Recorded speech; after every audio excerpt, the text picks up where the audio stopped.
I'm Ebony, your host, and thanks for joining me tonight for Love Grind. Tonight we're going to talk about trusting your instincts, the power of gut feelings in relationships. And this is all kinds of relationships, love bugs. Work relationships, romantic relationships, familial relationships, all kinds, okay? If you haven't already, please get on Love Grind, Facebook, Instagram, Twitter, and make sure you like, thumbs up, and comment. I would love to hear from you. Let's get right into it, okay? I hope you guys had a great week. Have you ever met someone and just felt something, just a little something, like a tiny, almost invisible alarm bell ringing softly in your head? That little nudge you quickly dismiss, especially when everything on the surface looks absolutely perfect, right, love bugs? But what if ignoring that quiet whisper ends up costing you months or even years of your life? We want to see this beautiful person just as we see them, not really looking under the surface. I've always had an issue with being kind of a shallow woman. If you look good on the outside, I'll just deal with whatever's on the inside. And that just kind of caused me to end up single.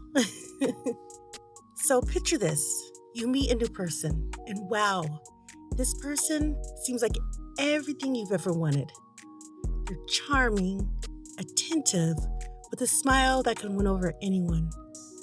This newcomer showers you with compliments, makes these grand gestures, and paints a picture of a future that sounds like an absolute dream. It's intoxicating, right? The world suddenly feels brighter, way more exciting. You can conquer anything. But underneath that whirlwind of romantic dinners and hearing we're soulmates after just a few weeks, there's this faint, nagging feeling. A tiny, persistent question mark hovering in the back of your mind. You're like, damn, they're a little bit too perfect. And so it's so easy to brush off. You're just being cynical. You tell yourself, they're just really, really into me.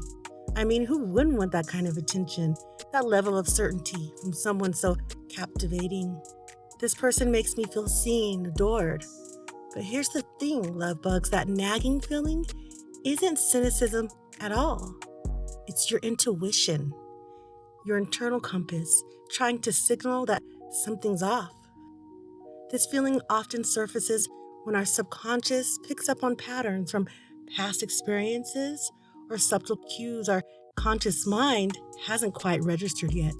Like you've been through it before, but you just never really thought that you processed it, but it's somewhere in your subconscious mind. But in the warm glow of new love, or whatever looks an awful like love, that quiet voice is easily drowned out by the louder, more attractive story this person is expertly spinning. They zone in on the positive, the grand declarations, and squash down that unease, which, let's be honest, is a pretty common reaction when something feels too good to be true. Definitely does. I mean, if you find all of the qualities you're looking for, just be careful that you haven't told them and they're trying to fill those shoes just for a temporary moment, and then you see the real them underneath that shit. You gotta really pay attention. Right, love bugs? It's hard, but you gotta do it, no matter how fine they are. The web of manipulation. Slowly, almost so you wouldn't notice at first, the dream starts to show cracks. That intense intention, so flattering, initially begins to feel possessive. Those I love yous that came way too fast, too soon, start feeling less like affection and more like pressure. A way to lock you in before you've really had a chance to know this person. And that right there, that can often be a sign someone's trying to control and not connect. We talked about that last week, about some of the red flags of control and obsession. Make sure you take a listen to that so you can see if you have any of those red flags in yourself or if you see it in anybody else. Then come the sneakier tactics. Gaslighting, a manipulator's go-to tool, starts to mess with your sense of reality.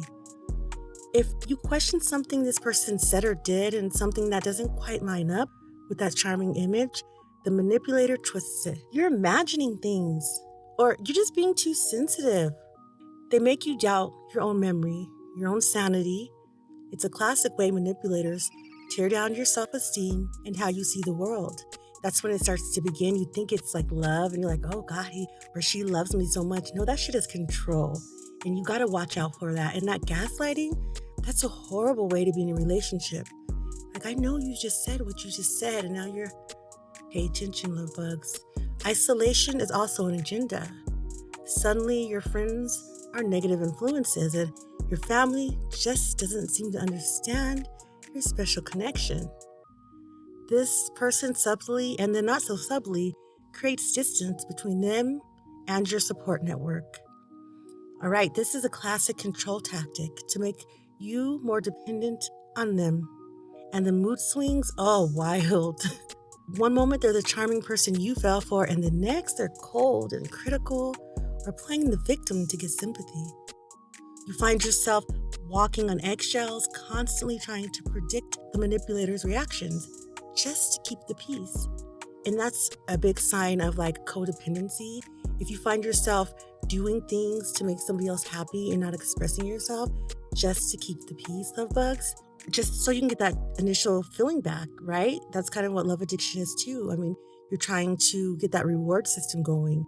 And so you're doing things to please them, and it never really works. All that constant criticism and humiliation really starts to chip away at your self-worth. So that nagging feeling that you'd initially brushed off, it grows and it grows all the way into your stomach, you guys. It's a persistent sense of unease. You feel confused most times, exhausted, and increasingly unsure of yourself. Your own judgment, once a reliable guide, now feels foreign and untrustworthy. And that's exactly what toxic partners often aim for. Always remember, if something in the back of your mind is like, you know you ain't crazy, go with that, because you know you're not crazy. Don't let somebody push you into a wall and make you guess yourself all the time. You've been with you your whole life. You know how you feel. You know how you like to feel. Don't let anybody take that from you. I know sometimes it's hard, but just always recenter yourself and let yourself know, like, hold on, wait a minute. You're caught in this web, and the architect is the very person that you claim to love and make it work with. The charm was just a carefully built mask, guys. And by ignoring your initial gut feeling, you walked right into this person's control. So many people who've been manipulated recall having that early gut feeling of pushing it aside, often because the manipulator is so skilled at getting them to lower their guard. Because like women, they want to win the game, and men, they like the hunt. So they just want to get you. And once they got you, true colors definitely come out. What gut feelings really are. So, love bugs, what exactly is this gut feeling? This intuition that tried to warn you. It's not magic, though sometimes it really can feel like it. Gut feelings or intuition are essentially these immediate, non-logical judgments or sensations you experience about people or situations. It's like a storage unit for all of our past experiences, learned patterns, and every bit of information we've absorbed, a lot of which we're not even consciously aware of. Think of it as your brain's incredibly fast pattern recognition system. Like your brain's like, oh shit, we've been through this before. When you meet someone new or step into an unfamiliar situation, your subconscious is instantly scanning for cues, tiny facial expressions, shifts in tone of voice, body language, inconsistencies in their story. It's comparing all of this to every similar experience you've ever had or even just witnessed. If it spots a mismatch or something that subtly echoes a past negative experience, love bugs, it sends up a signal. This signal can manifest physically, a pit in your stomach, a general feeling of unease, sudden tension, or just that undeniable sense that something is off, even if you can't logically explain why. And like I said before, this goes more than just romantic partners. Go with your gut. You know, if you know something's taking too long and it's not supposed to, leave. So you just have to go with that gut. And once you learn that and you're so confident in your own perception of things, you'll learn to listen to it. The intuitive sense is deeply rooted in our evolution. It's a core part of our threat detection system, designed to keep us safe. It's there to help us sense dishonesty, manipulation, or potential danger long before a conscious, analytical mind has a chance to process all the details and connect the dots. In relationships, it can be an incredibly powerful early warning system, flagging up red flags you might otherwise miss, especially when you're swept up in emotions. It's that inner voice whispering, "Girl, dude, pay attention."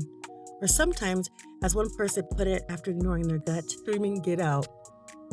You can't ignore that, but sometimes you do. And it's interesting, while we call them gut feelings, these sensations are actually generated in the brain, though they're influenced by signals from the gut, rather than starting in the gut itself. So gut feelings is really just our everyday term for this complex mind-body connection. All right, let's talk about the turning point. For you, the turning point isn't just one big dramatic event, right? But more of a slow, painful dawning. It was the accumulation of too many inconsistencies, too many nights spent crying, too many times feeling small and confused, disconnected even. Then one day, after a particularly cruel bout of gaslighting where the manipulator flat out denied something they knew had been said, something just clicked, right? It was like a switch flipped. The fog of confusion began to lift just enough for that initial ignored gut feeling to come rushing back, this time with an urgency that you simply couldn't deny. Like, oh, I got butterflies, can't ignore this. This person is not who they said they were. You remember who you were before this person came into your life. You were confident, clear-headed.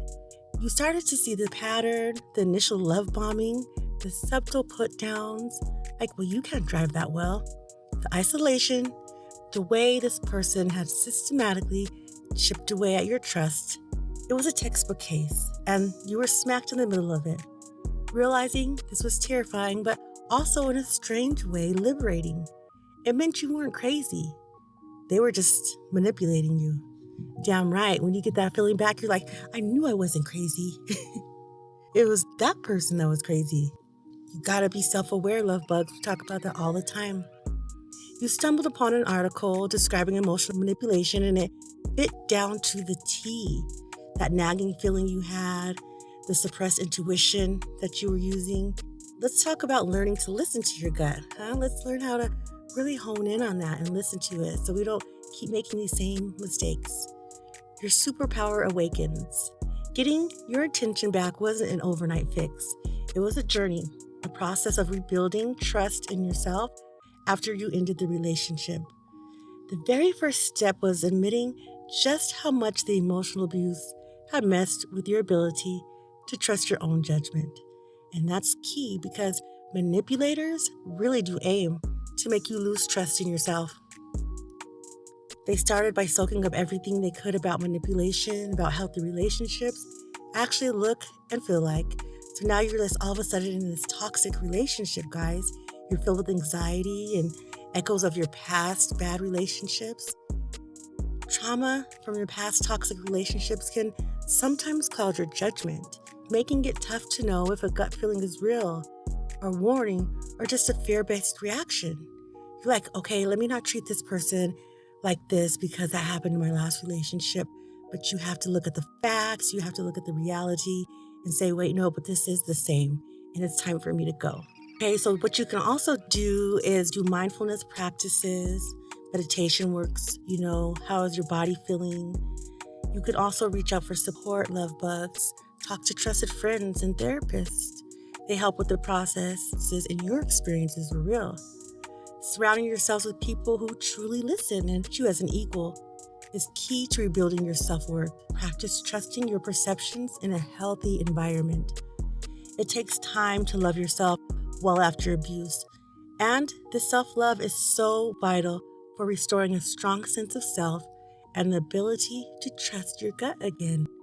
Because you're like, if I can't pick the right partner and I keep doing this over and it's a pattern, then my gut's not telling the truth. And it's not that, love bugs, it's that you're not really listening. So slowly but surely, that once quiet inner voice grows stronger and clearer. You learn to pause and really listen whenever that familiar nudge popped up, to get curious about instead of immediately shutting it down. This whole process of learning to listen, to truly hear and honor your intuition feels like discovering a superpower you never knew that you possessed. But we all had it. We just have to learn how to listen to it. How do we spot red flags with clarity? Well, we've already talked about this several times, but you just gotta pay much closer attention to the little things, right? Do their words actually match their actions? How are they treating other people, like wait staff or customer service?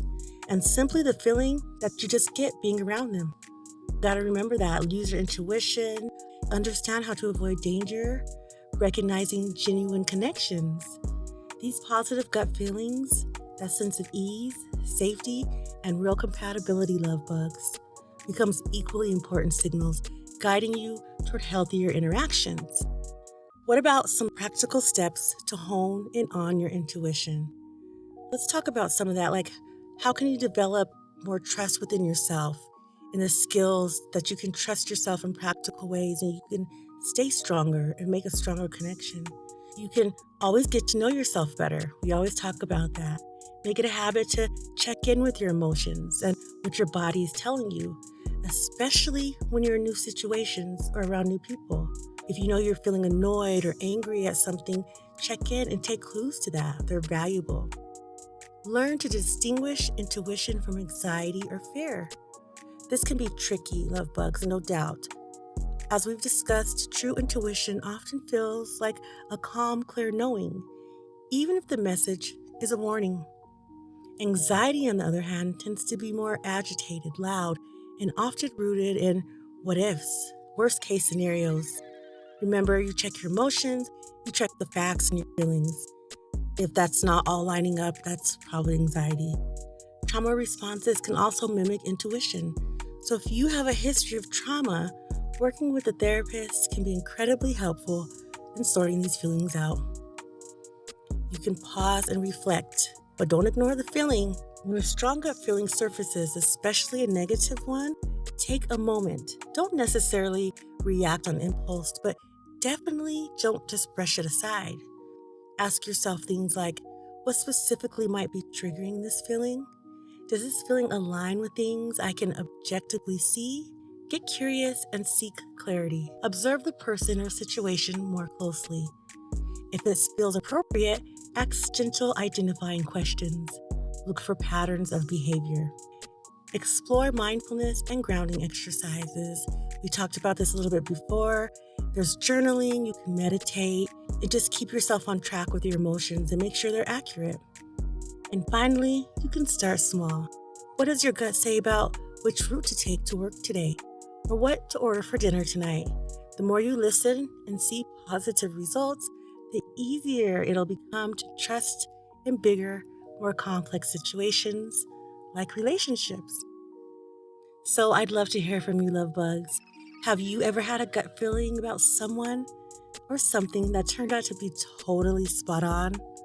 Or maybe a time you ignored it and really, really wished you hadn't. Share your experiences in the comments below.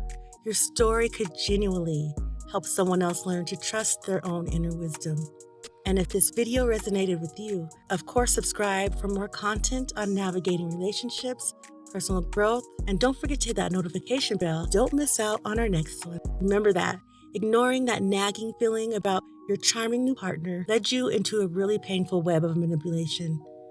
But through that incredibly tough experience, because I know it was tough, you discovered something unbelievably powerful, your intuition. Learning to finally trust your gut became your superpower, not just for spotting red flags and protecting yourselves, but for guiding them towards genuine connection. Please use empathy this week, and until next time, I'm out.